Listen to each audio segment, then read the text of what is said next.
இப்போ நாம் இருக்கிறது சென்னையில் இருக்கக்கூடிய முகலிவாக்கத்தில் இருக்கக்கூடிய ஆசிரமம் அவனி 1. இங்கே நிறைய வீடுகள் பார்க்குறோம். தரைமட்டத்தோட, அதாவது சாலையோட ஒவ்வொரு வீடுகளுமே பல அடி கீழே இருக்கிறத பார்க்குறோம். இதில் முகலிவாக்கம் பகுதியில் வேறு வீடுகளில் அந்த வீடுகள் அந்த சாலைகளுக்கும் எவ்வளோ இடைவெளியில் இருக்குது, இதெல்லாம் ஊழலோட அடையாளம். இந்த சாலைகள் கூட போகிறதுனால என்ன ஆக போகுது அப்படின்னு நம்ம நினைக்கலாம். ஆனால் திரும்ப வீடுகளை நீங்கள் ஜாக் வச்சு உயர்த்த முடியாது. எவ்வளோ உயர்த்துவீங்க? அதுக்கு பல லட்ச ரூபா செலவாகும். ஸோ ஆரம்பத்தில் வீடு கட்டுறதுக்கு ஒரு செலவு, திரும்ப ஒரு 10-15 வருஷத்துக்கு திரும்ப அதை உயர்த்துறதுக்கு ஒரு செலவு. அது சரியாக உயர்த்தப்படுமா, பாதுகாப்பு இருக்கா, ஸ்டெபிலிட்டிலாம் பெரிய பிரச்சனை.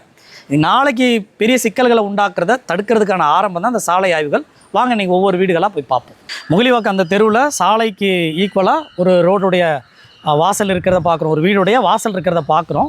ரோடுக்கு ஈக்குவலாக இந்த வாசல் அப்படின்றத பார்த்துருப்பீங்க. இந்த இப்போ புதிதாக கட்டியிருக்கக்கூடிய வீடுகள்லாம் இந்த சாலை உயரத்தில் இங்கே இருக்கிறத பார்க்குறோம். இப்போ நம்ம இன்னொரு இடம் பார்க்க போகிறோம். இது ஒரு 20-25 வருஷத்துக்கு முன்னால் கட்டப்பட்ட ஒரு வீடு.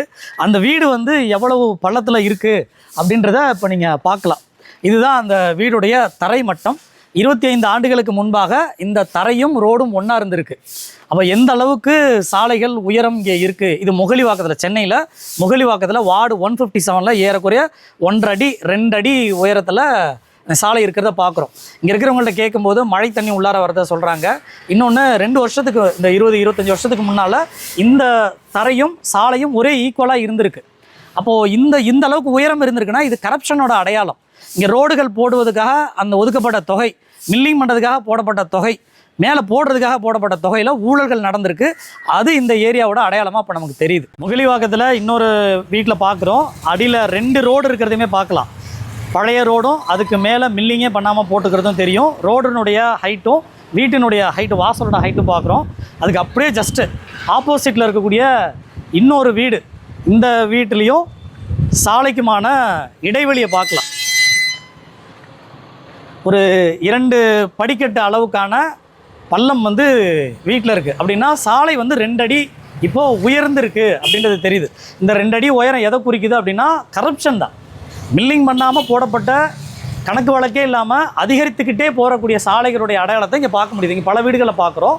அப்போது ஒரு ஸ்டாண்டர்டே இல்லாமல் இருக்குது. இது இன்னும் வரவிருக்கக்கூடிய காலகட்டத்தில் இன்னும் அதிகப்படியான ஆபத்தை தான் நமக்கு விளைவிக்கும். ஏற்கனவே இதுக்கு முன்னால் ஒரு வீட்டில் பார்த்தோம். அங்கே போட்டிருந்த பழைய ரோடு, அதுக்கு மேலே ஒரு ரோடு, அதுக்கு மேலே இருக்கக்கூடிய ரோடுகளுமே நம்ம பார்த்தோம். அதே போல் இங்கே ஒரு 2 அடி உயரமாகவே சாலை இருக்குது. அப்படின்னா இரு வீடு கட்டும்போது ஒரு படி கீழே இருந்திருக்கும். இந்த வீடு கட்டும்போது ஒரு படி 2 படி கீழே இருந்திருக்கும் ரோடு.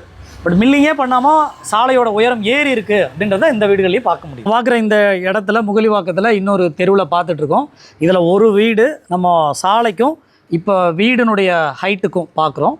இந்த ஹைட்டை பார்க்கும்போது நம்ம மார்க் பண்ணி அது எவ்வளோ உயரம், தற்போதைக்கு போடப்பட்டிருக்கூடிய சாலை, ரீசெண்டாக போடப்பட்ட சாலையும் அங்கே இருக்கக்கூடிய வீடினுடைய தரையுடைய ஹைட்டும் பார்க்குறோம். அந்த ஹைட்டை பார்க்கும்போது ஏறக்குறைய 8 இன்ச்சு நெருங்கி வருது.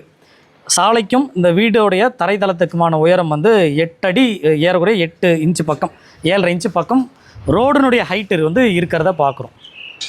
பழைய ரோடுக்கு மேலேயே அதே ரோடு மில்லிங்கே பண்ணாமல் அப்படியே போட்டிருக்காங்கன்றது நமக்கு தெளிவாக தெரியும். இன்னமும் இதை எத்தனை அடுக்குகள் கீழே இருக்குன்றதும் நமக்கு தெரியாது. இதே போல் வேறு இடங்கள்லையுமே சாலைகள் நம்ம குறிப்பிட்டு சில இடங்களில் சாம்பிளுக்கு பார்க்குறோம். ஆனால் இங்கே பரவலாகவே இந்த ஏரியா முழுசுமே புதிதாக கட்டப்படக்கூடிய வீடுகள் ரொம்ப உயரத்தில் மண்ணை அடித்து ஏற்றி கட்டியிருக்கிறத பார்க்குறோம். பழைய வீடுகள் இன்னும் பள்ளத்தில் இருக்கிறத பார்க்குறோம்.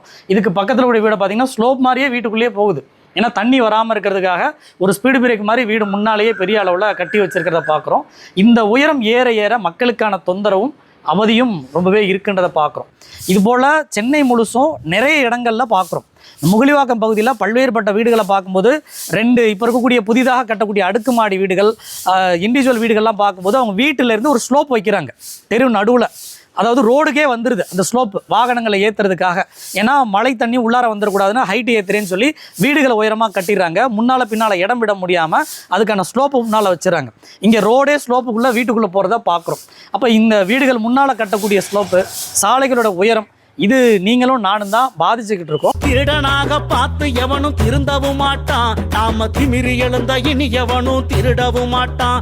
நாம திமிரி எழுந்த இனி எவனும் திருடவும் மாட்டான்.